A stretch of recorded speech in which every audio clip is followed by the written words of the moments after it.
बिस्मिल्लाहिर्रहमानिर्रहीम। अस्सलाम वालेकुम। कैसे हैं आप सब? उम्मीद है कि आप सब ठीक होंगे, खुशबाश होंगे, घरों में आबाद होंगे। आज का हमारा टॉपिक है तदवीन मतन के माखज़ात में से सेकंड है तज़किरा। तज़किरा के बारे में जानेंगे कि वो क्या है। तज़किरा ब्यास की तरक्की याफ्ता शक्ल तज़किरा है। ब्यास में सिर्फ़ अशार का इंतखाब होता है, जबकि इसमें इंतखाब अशार के साथ साथ शायरों के नाम, तख़ल्लुस, हालात ज़िंदगी और शायरी पर मुख्तसर तबसरे का इजाफ़ा कर दिया गया तो इसका नाम तज़किरा कहलाया जाने लगा।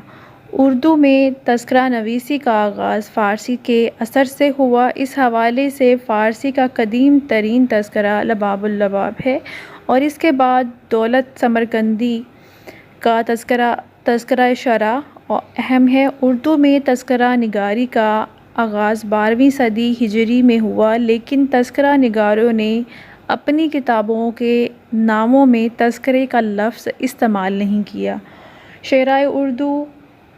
शराए उर्दू में उर्दू के दो तज़किरे जिनमें अव्वलियत की बहस चलती है, मीर तकी मीर का नकातुल शरा और कायम चांदपुरी का मखज़न निकात। इन दोनों के नामों में तज़किरे का लफ्ज़ शामिल नहीं है। इनके बाद बहुत से ऐसे तज़किरे लिखे गए जिनमें तज़किरा का नाम शामिल ना था। इस हवाले से मीर हसन वो पहले मुसन्निफ़ हैं जिन्होंने अपनी किताब में लफ्ज़ तज़किरा इस्तेमाल किया और तज़किरा शरा और तज़किरा शराए उर्दू के नाम से किताबें लिखी।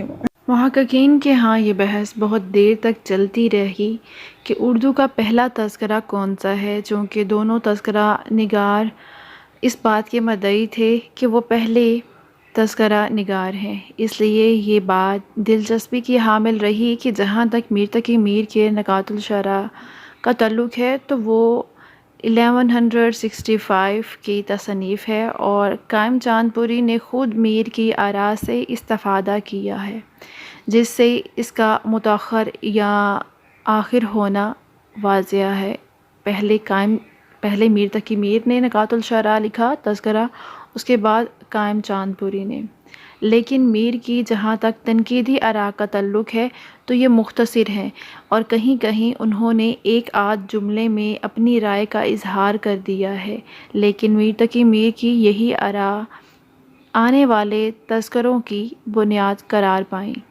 मीर तकी मीर के बाद मखज़न निकात, गुलशन गफ्तार, शराए उर्दू, तज़किरा हिंदी, गुलशन हिंदी, मजमूए नाग़ज़, गुलशन बिखार, तबकातुल शरा, गुलजार इब्राहिम वग़ैरह से होता हुआ तज़किरा निगारी का ये सफ़र आब हयात तक पहुँचा।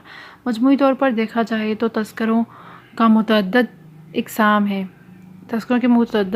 है, लेकिन डॉक्टर सैयद अब्दुल्ला शराए उर्दू के तज़किरे के हवाले से उर्दू तनकीद का इर्तिक़ा में इन्हें दर्ज ज़ैल 7 इक़साम में तक़सीम करते हैं। तो इनकी पहली किस्म जो है वो तज़किरे जिनमें सिर्फ़ आला शायरों के मुस्नद हालात जमा किए गए हों। उसके बाद वो तज़किरे हैं जिनमें तमाम काबिल ज़िक्र शरा को जमा किया गया है और मुसन्निफ़ का मकसद जामियत है। फिर उसके बाद है तज़किरे जिसमें मकसद तमाम शरा के कलाम का उम्दा और मुफस्सल तरीन इंतखाब पेश करना है और हालात जमा करने की ज़्यादा अतना नहीं। और फिर आ जाते हैं वो तज़किरे जिनमें उर्दू शायरी को मुख्तलिफ़ तबक़ात में तक़सीम किया गया है और तज़किरे का मकसद इस इर्तिक़ाई तारीख़ को कलमबंद करना है। देन आ जाते हैं वो तज़किरे जो एक मख़सूस दौर से बहस करते हैं। फिर वो तज़किरे जो किसी वतनी या अदबी गिरोह के नुमाइंदे हैं। वो तज़किरे जिनका मकसद तनकीदी सुख़न और इस्लाही सुख़न है। तज़किरों की अहमियत अपनी जगह, लेकिन इनमें कुछ कमज़ोरियाँ भी पाई जाती हैं। यही वजह है कि इन पर एतराज़ात भी किए गए, जिनमें सबसे पहला और अहम एतराज़ ये है कि शराए कलाम का इंतखाब इनके हालात ज़िंदगी और शायरी पर तबसरे के मुकाबले में तवील होता है। शायरों के हालात ज़िंदगी में सनए वफ़ात वग़ैरह तमाम तज़किरों में इख्तिलाफ़ पाया जाता है। तक़लीदी रंग नुमाया है और सबसे बढ़कर ये कि मुआसराना चश्मक या तबसराना रवैया पाया जाता है। इन तमाम एतराज़ात को نظر انداز کرتے ہوئے اور تذکرہ نگاروں کی مشکلات کو مد نظر رکھتے ہوئے یہ کہا جا سکتا ہے کہ اگر وہ یہ تذکرے نہ لکھتے تو آج ہم اردو شاعری کی تاریخ سے ناواقف ہوتے۔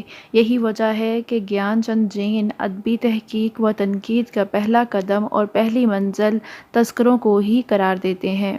جیسے کچھ لوگ مجھے بھی تنقید کا نشانہ بناتے ہیں، لیکن ان کو اگنور کرتے ہوئے میں نے پھر بھی جن کے لیے ویڈیوز بنانی یا اردو ادب کے لیے ویڈیو بنانی میں پھر بھی بناتی ہوں۔ مسٹیکس جو ہوتی ہیں وہ ٹائم بائی ٹائم خود ہی ریموو ہو جائیں گی۔